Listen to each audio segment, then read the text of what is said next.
Dieses Abenteuer ist ganz ein besonderes. Servus aus der Luft. Einmal wirklich so sein wie ein Vogel. Fliegen mit dem Wind und mit der Thermik, soweit es geht. 3000 Meter. Irgendwo in der Natur landen, wo sonst niemand hinkommt. Die Natur, die Elemente spüren.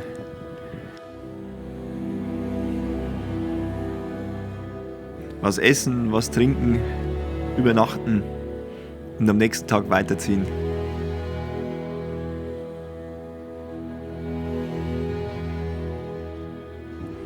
Frei sein wie ein Vogel. Ob und wie das funktioniert hat, seht ihr jetzt.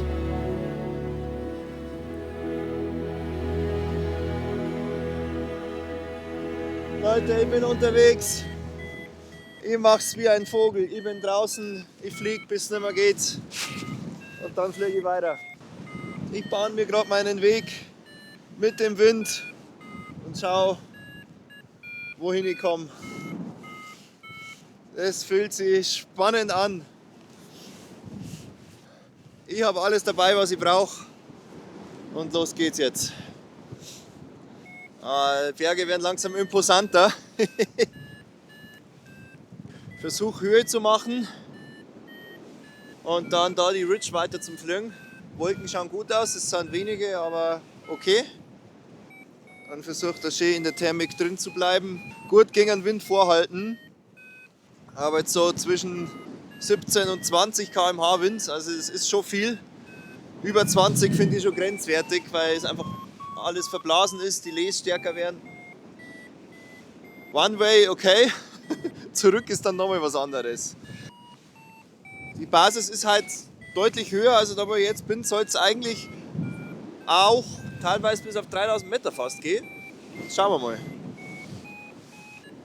Für alle Nichtflieger, also die Basis ist das, wo quasi die Wolkenbasis ist, die Wolkenunterkante. Man sieht es jetzt da ganz schön, wo die Wolke beginnt. Da ist das Kondensationsniveau. Das heißt nicht, dass man nur bis dahin hoch fliegen kann, rein physikalisch, sondern da ist es dann so weit abgekühlt bis zur Taupunkttemperatur, dass dann die in der Luft enthaltene Feuchtigkeit kondensiert und deshalb bildet sich eben eine Wolke. Das heißt, man könnte da immer noch weiter damit aufsteigen mit der warmen Luft, die nach oben kommt, jetzt auch hier zum Beispiel. Aber wir fliegen nach Sichtflugregeln und das heißt, wir dürfen in die Wolke nicht rein. Wir müssen sogar Abstand halten, je nach Luftraum. Aber in dem Luftraum, wo ich jetzt gerade bin, darf ich in die Wolke nicht reinfliegen. Und wenn wir Flieger immer reden von der Basis und ja, ist die Basis hoch genug, dann ist es für uns wichtig, weil das für uns eben entscheidet, ob wir weit genug hoch aufdrehen können, sodass wir die Strecke, die wir gern fliegen würden, machen können. Sowas wie eine Arbeitshöhe kann man auch sagen. Und je höher die Basis ist prinzipiell mal desto besser. Und an so gute Tage wie heute ist die in der Region schon einmal bei über 3000 Meter. Und inneralpin, also im hochalpinen Bereich, kann es auch über 4000 Meter gehen. Genau. Und da ist man dann schon in Höhen, wo man sonst definitiv so nicht ist. Und das finde ich auch am Fliegen so krass besonders einfach, weil ja, man ist da sonst nicht. Zumindest nicht mit so viel Luft unterm Arsch. Und das ist einfach mega besonders. Juhu! Auf geht's! Nach oben geht's und vorwärts geht's. Ja, Mann. So muss das sein. Jetzt ist es smooth und 3000 Meter über Meeresspiegel. Boah, und kalt ist es.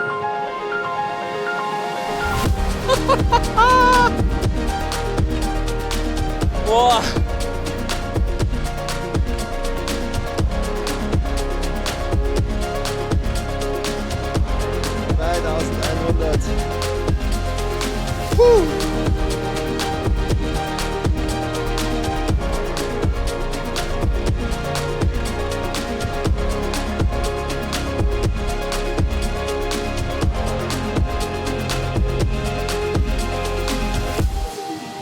Das ist das, was ich gesagt habe, an der Basis. Geht immer noch sehr gut. Konnte jetzt hier gut Strecke machen. Und mal schauen, wie weit ich noch komme. Und ich bin ja immerhin 1300 Meter über Grund.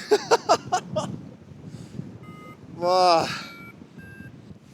Ich muss ganz ehrlich sagen, ich habe jetzt so lange die Tour geplant oder sowas in die Richtung habe ich vorgehabt, das zu machen. Es ist immer was anderes, wenn man daheim sitzt, am Schreibtisch und das Ganze plant und sie denkt, ja genau, das mache ich dann und ja, passt. Wird schon passen. Ja, und jetzt bin ich hier in der Luft, fühle mich hier, ja, wie man das Gleitschirmflieger so ist, ausgesetzte Elemente. Denk mal, was mache ich hier eigentlich? Aber jetzt war ein guter Zeitpunkt und das habe ich jetzt einfach wahrnehmen müssen. Auch wenn ich meine Entscheidungen gerade so ein bisschen anzweifle, weil ich mir denke, hey, muss das sein? Aber ja, ich fühle mich fit und gewappnet für sowas. Und jetzt mache ich das. Ja, demnächst jetzt nutze ich noch meine Höhe und heute ein bisschen Ausschau. Und schaue vor allem, wo es eine Wasserquelle gibt oder was, wo ich dann auffüllen kann. Ja, so schaut's aus.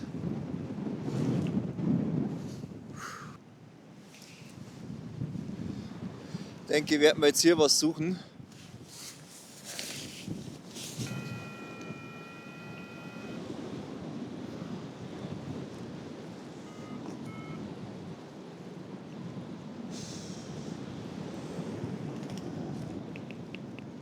Puh, ein starker Wind.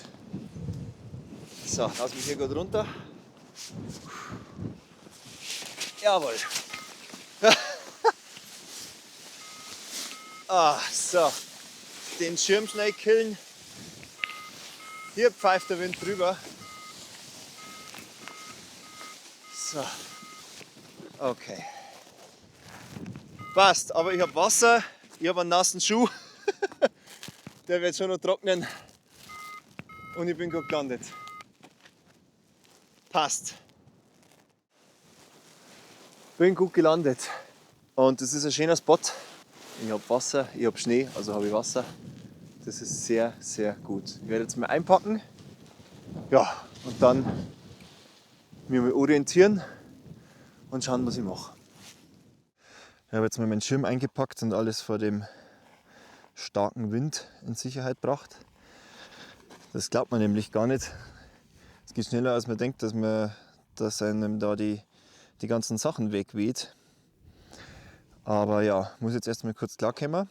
Bin jetzt hier ganz lustig unterwegs, weil ich bin ja bei der Landung in die Pfütze reingestiegen und trockne jetzt, solange ich noch Sonne habe, meinen Schuh, genauso wie meine nass geschwitzten Klamotten gleich einmal da in der Sonne und im Wind. Das kann ich jetzt noch nutzen, solange die Sonne da ist. Hier ist Schnee und ein paar so Schmelzwasserbäche und da werde ich mir jetzt einmal Wasser holen, wenn ich schon die Möglichkeit habe. Ja, das Wichtigste zuerst. Wasser steht dabei an oberster Stelle und dafür werde ich jetzt mal schnell meinen Filter verwenden. Es ist sogar fließendes Wasser. Es ist schön klar. Und ja, wie gesagt, mit meinem Hohlfaserfilter, solange da keine großartigen Viren drin sind, kalt, ist alles gut. So.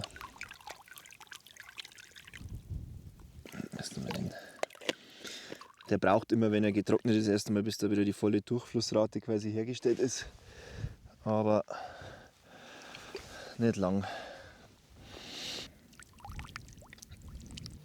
So, der letzte Schluck Wasser von daheim.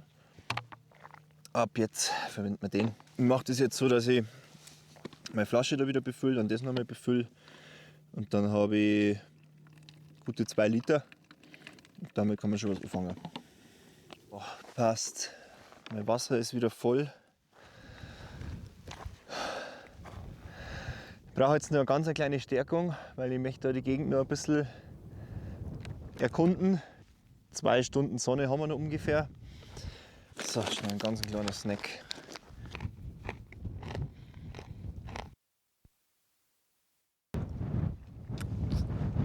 ob es windig ist.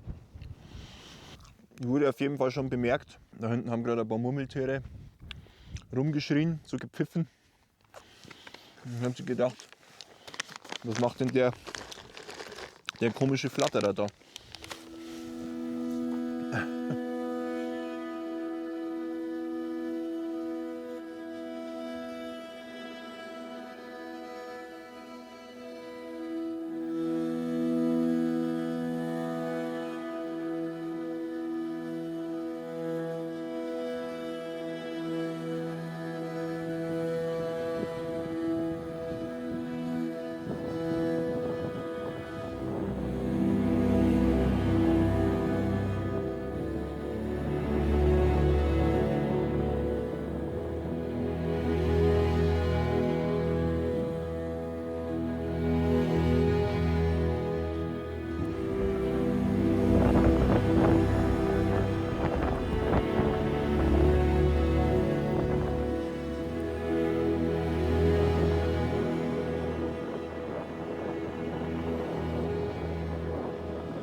Eben. Ja. Hier werde ich bleiben. Auf den Sonnenuntergang. Und morgen früh müsste es da circa aufgehen.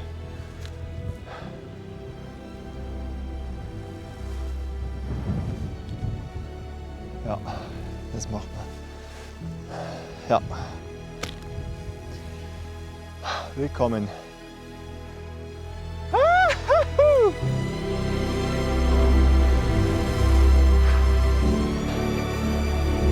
Ja.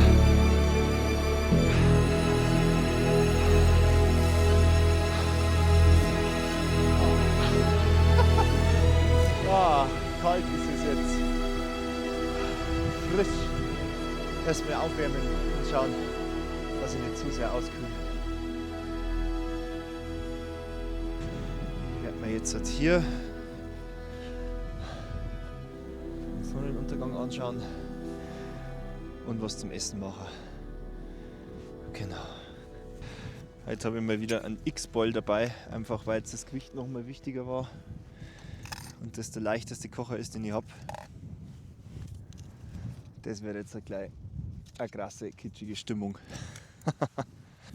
Und später wäre da ziemlich sicher der Wind einschlafen. Das ist jetzt alles noch thermisch, was da hochkommt. Ja, heute gibt es was richtig Gutes. Verdient eine große Portion Käsepasta mit Röstzwiebel. Bam.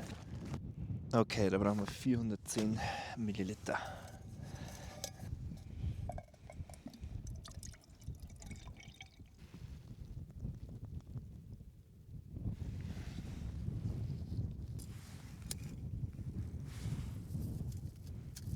Jawohl, das brennt.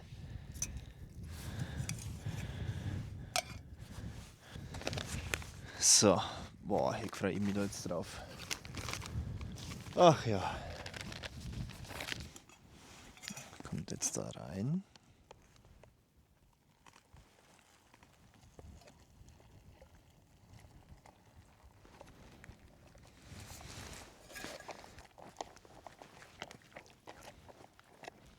Erster Geschmackstest. Jo. Ah, so. Das dürfte jetzt fertig sein. Diesmal habe ich auch mein Sitzkissen dabei. Ach ja. Oh. Gott, brauche ich das jetzt. Hey. Oh, mega gut. So wie ich es mir sonst auch daheim koche. Ein bisschen Pfeffer mag ich noch.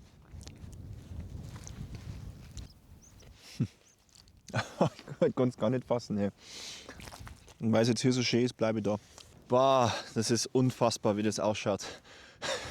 Ich bin hin und her gerissen zwischen Fotos machen und Essen. Ich werde jetzt aber hier... Ja, Freunde, Murmeltier. Wo ist es? Vielleicht sieht man es.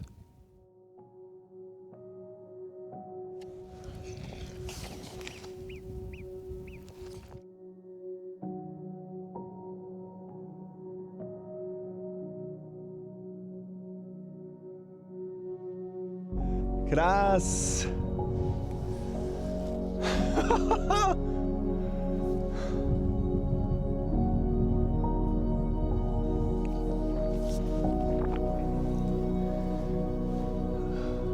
Ein Wahnsinn.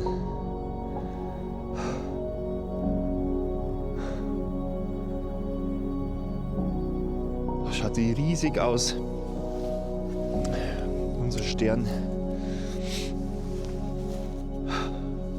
Boah, ist das krass. Oh.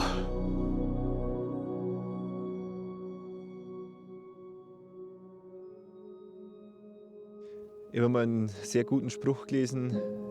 Es ist nicht die Sonne, die untergeht, sondern es ist die Erde, die sich dreht.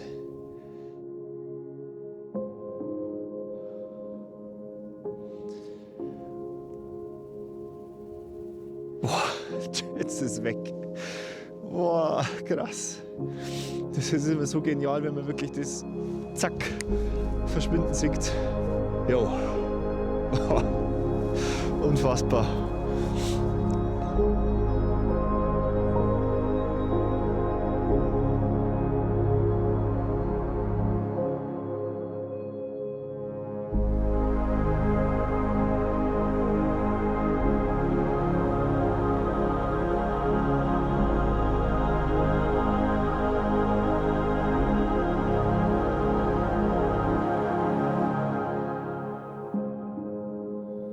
Ja, jetzt ist alles hergerichtet und jetzt werde ich es mir da drin einmal gemütlich machen.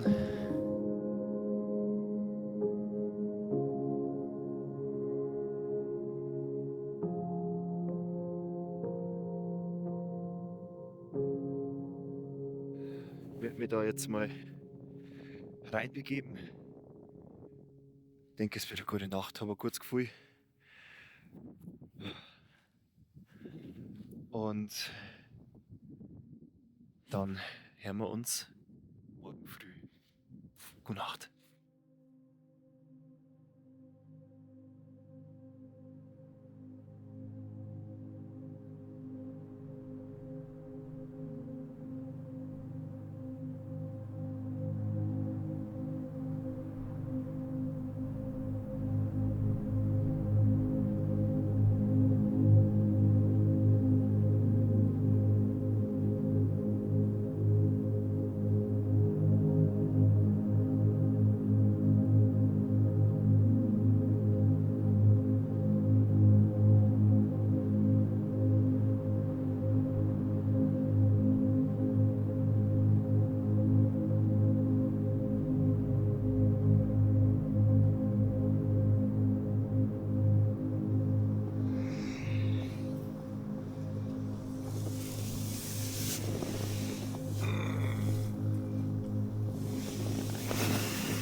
Guten Morgen.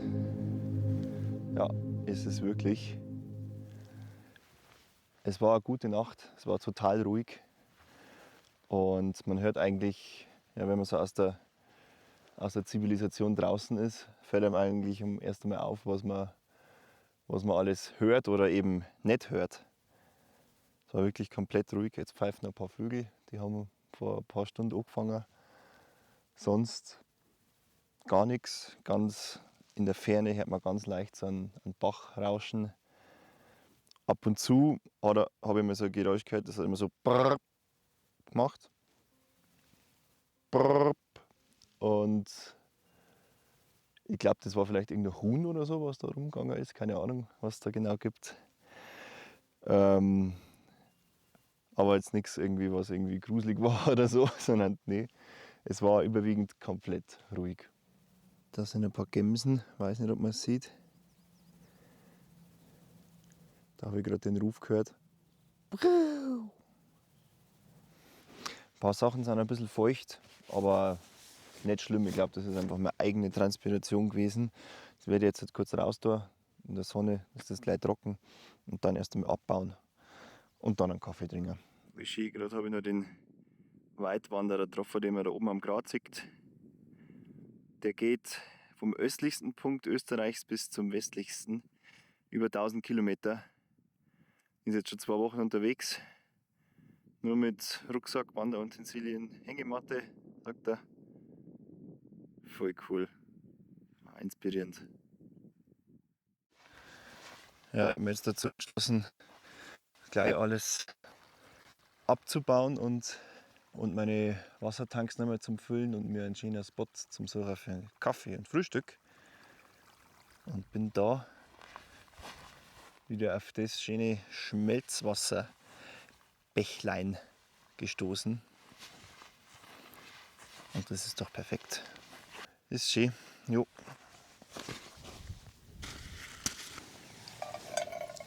So, jetzt machen wir mal für Müsli und für Kaffee gleich Wasser.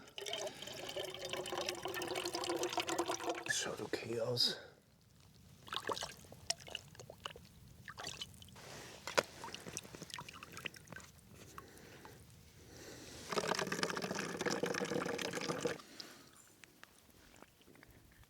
Schmeckt richtig nach Schnee. Hervorragend.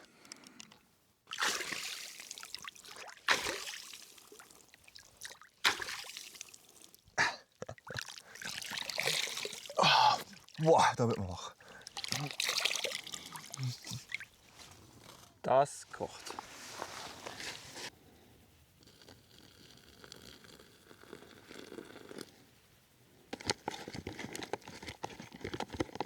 Ich habe schon wieder Hunger. War zwar eine ordentliche Portion gestern, aber kennt's mir ja. Gleich mal wieder 500 Kalorien nachschießen.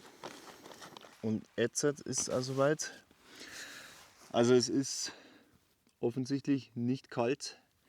Die Sonne knallt runter ohne Ende. Und ich muss mich da ein bisschen schützen. Jetzt nochmal. Ich bin zwar von gestern noch eingecremt, aber werde es dann nochmal nachcremen. Genau, also werde jetzt hier frühstücken, Kaffee trinken, zusammenbacken und mir dann einen Startplatz suchen. Wahrscheinlich da hinten. Genau.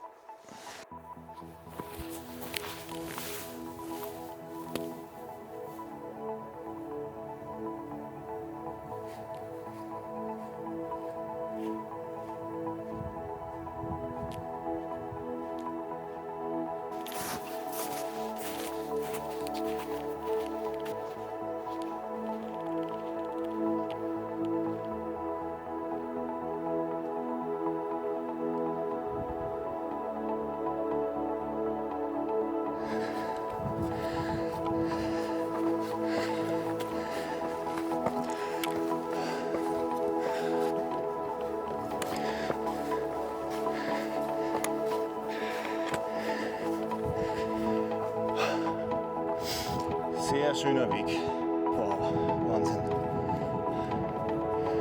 Das ist traumhaft, echt.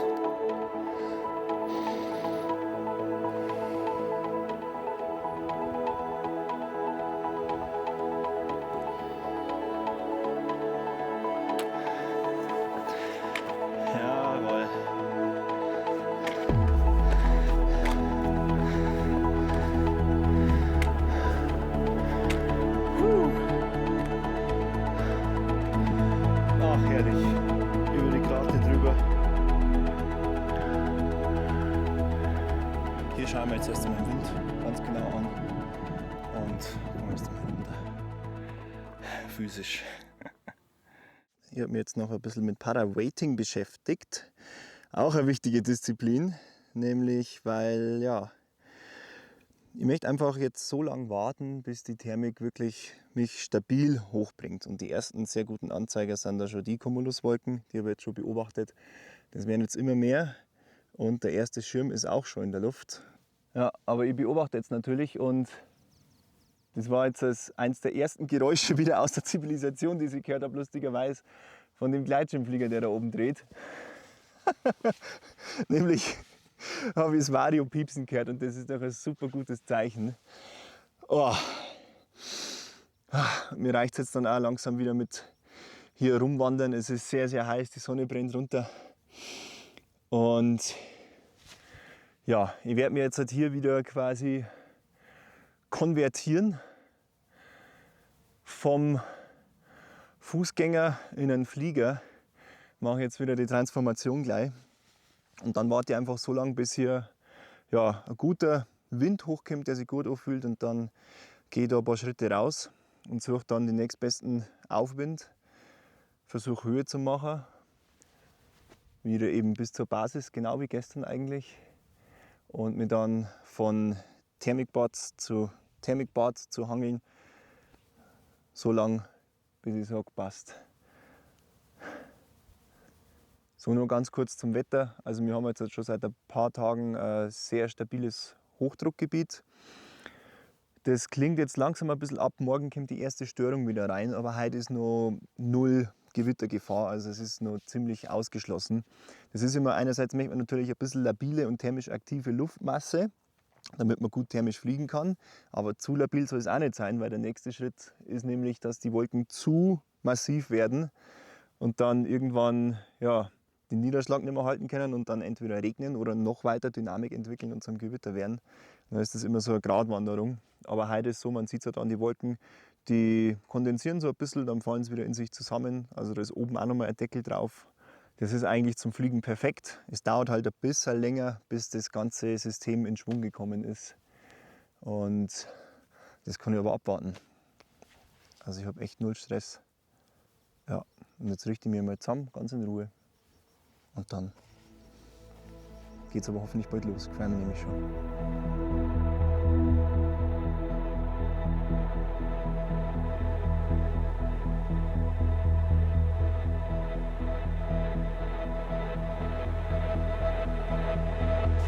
Jo, ready. Und ja, ich möchte jetzt halt auch langsam hier weg, weil es wird schon so thermisch, da ist jetzt gerade der Dust Devil da so hochgewandert. Und der Wind wechselt vor alle Seiten jetzt gerade. Das ist oft so in Gipfelnähe. Deswegen ja, ich bin ready und ich schaue, dass ich in die Luft komme.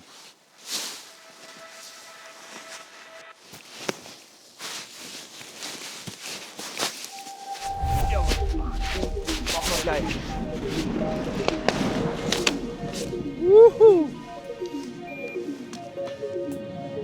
Juhu! Es piepst. Ich glaube, ich habe wieder alles dabei. Da waren wir gerade noch.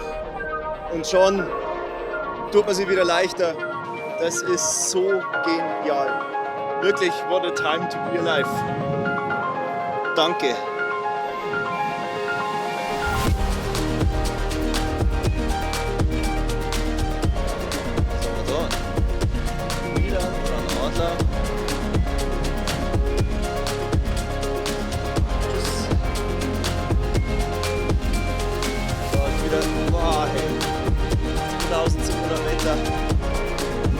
Das wird jetzt dann gleich fliegen mit Delfin spielen, hoffentlich.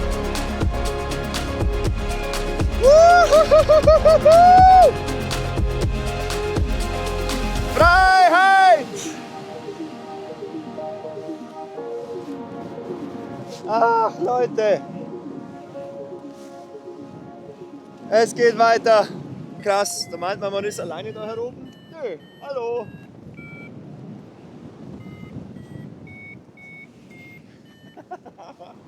Flieger unter sich, das ist so geil.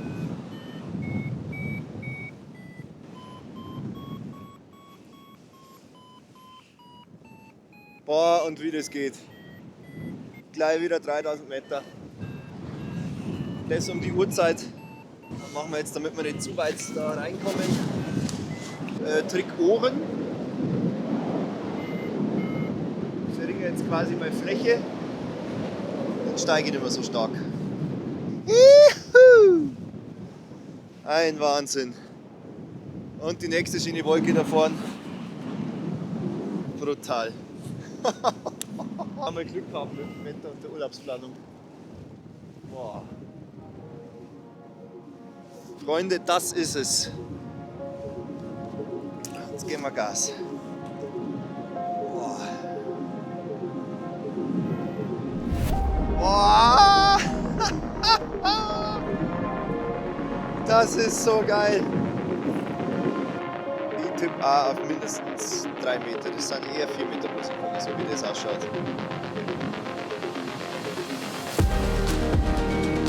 Juhu. Servus!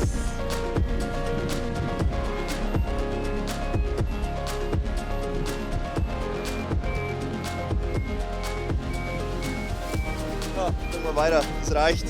Wieder knapp 2,9. Unfassbar. Ich biege jetzt hier ab. Genieße da noch das Panorama. Ja, schauen wir, wie weit das ich komme. Die Wolken sind ja quasi im Umkehrschluss Anzeiger, wo Luft aufsteigt, weil es da kondensiert. Es kann aber natürlich auch sein, dass an Stellen hochgeht und keine Wolke drüber ist. Entweder weil die Luft zu trocken ist oder weil es nicht hoch genug aufsteigt, bis kondensiert. Aber sowas ist in der Regel so eine markante Unterkante, da kann man davon ausgehen, dass da hochgeht. Was ist denn das vor mir, bitte? Da ist die Basis niedriger. Das ist teilweise so, wenn man dann in so ein anderes geografisches Gebiet fliegt. Dann kommt man dann neben der Wolke raus. Oder kann dann neben der Wolke vorbeifliegen. Ah, unfassbar. Weiter geht's. Wolken werden da vorne ein bisschen weniger. Mit Wolken ist halt einfach super von der Orientierung her. Deshalb liebe ich Wolkenthermik im Gegensatz zur Blauthermik. Sonst muss man mehr das Relief lesen. Da ist jetzt zum Beispiel vor mir dieser Gipfel, warme Luft, also die Sonne heizt den Boden rundherum auf, je nachdem, wo es halt gerade hinscheint. Die warme Luft steigt auf, kriecht an dem Hang entlang und wenn es oben an der Spitze angekommen ist, sammelt er sich wie so ein Wassertropfen, nur andersrum. Und dann löst er sich ab und steigt nach oben. Deshalb entsteht da drüber die Wolke. Da werde ich jetzt gleich reinfliegen und wieder Höhe tanken. Das ist die Natur. Unser Planet. Oh Mann, hey. Wenn man sowas macht, dann kommt man sich so klein und unbedeutend vor.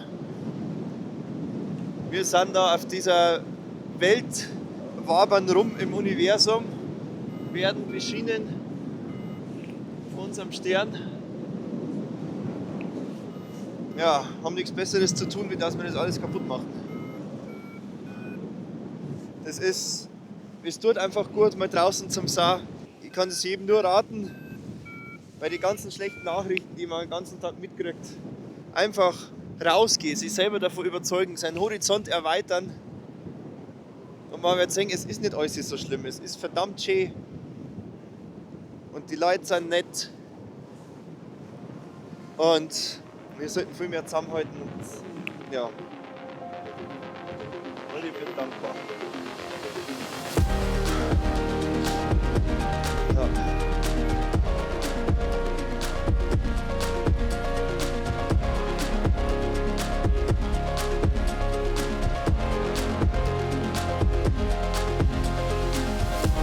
Mein Ziel habe ich eigentlich schon vor Augen und ja, deshalb verabschiede ich mich jetzt und sage vielen Dank fürs Dabeisein. Ich hoffe, es hat Spaß gemacht beim Zuschauen und vielleicht motiviert es euch ja auch rauszugehen, einfach mal den Alltag hinter sich zu lassen und die Natur zu genießen. Danke fürs Einschalten und Servus.